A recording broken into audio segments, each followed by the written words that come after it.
Good morning, it's Jan here on a Monday morning, live at 9:55, and I'm so excited to share with you a couple of things that I learned this past weekend.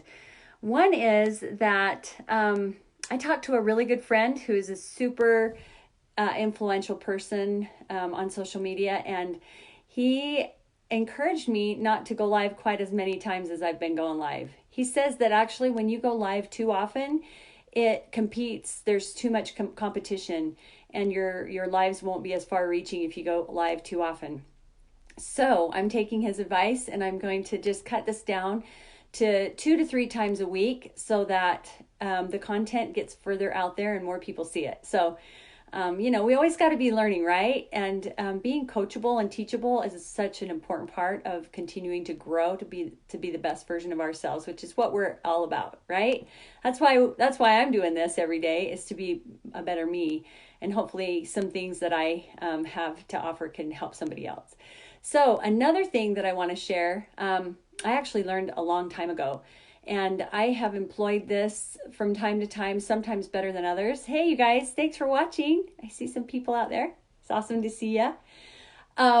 This I learned probably, 8 years ago. And I find when I really employ this one thing, it makes such a huge difference that it's one of my commitments this year to really focus back in on and really do consistently. And that is to do a mental dump at night before you go to bed, to take everything that's in your brain about what you're going to do the next morning and how you're going to see your day unfold, and write it out. This is something that I learned from Sharma. He's a personal development teacher and author. He came to one of our trainings for the health coaching company that I work with, and he shared this information, and it was such a game changer. And like I said, when I do this consistently, it helps so much. So what you do then, when you write it down at night, you just get everything out of your head. Like, what do you have to do the next day? It could be, if you're your own boss and you're running a business, it's things about your business. If it's, you're at home running your home, it's things to do with your home. And if you're doing both, you got a lot of stuff on your mind, right? Like me. So I just write it all out at night, and then I block out my day based on what I had at night. First, I just dump it all, and then I block it out in time frames so that I know that when I wake up, I don't have to think about, oh, what am I going to do first? Oh, it's so overwhelming. You just say, oh, I already know what I'm going to do first. I'm going to pull on my gym clothes and shoes and go walk on the treadmill first thing. And then after that, I'm going to write in my gratitude journal. And then after that, I'm going to get the kids up and we're going to have our morning time with the family. And then after that, I'm going to go out and work with the horses. And after that, I'm going to come back in and get ready for the day. And then I'm going to do this. And then, whatever it is. And then you just stick to that time frame. Now, caution, we always tend to think we can get more done in a time period than we really can, because stuff happens, right?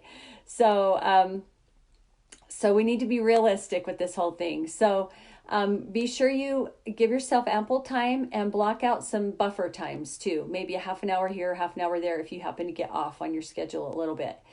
But so something that my dad taught me years ago is that you first plan your work and then you work your plan.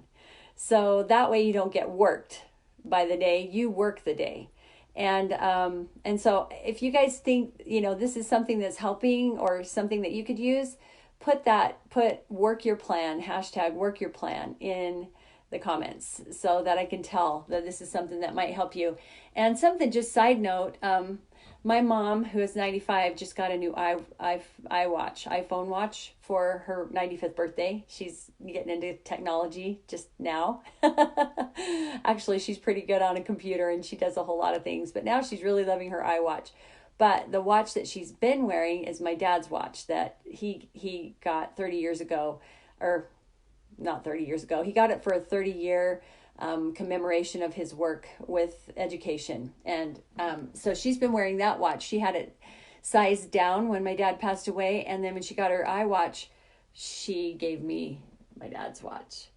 So I am so excited. I've got my dad's watch. And so it's a constant reminder of what he taught me about planning your work and working your plan. So I encourage you guys to give it a try. If you've never really done this, why not? Just try it. Just get a notebook by your bed every night, just dump it out and then prioritize and then put it on a time frame. And it will help you also sleep better because a lot of times when people have a lot on their minds, they have a hard time going to sleep. Their mind just keeps racing about stuff they need to do tomorrow and they'll forget. They're worried about it. This helps that. So let's give it a try, right? So put a hashtag mental dump at the bottom if you feel like this has added some value to your life. And hopefully you guys will have a great day. And we will see you again this week live at 9:55. Thanks so much. Bye-bye.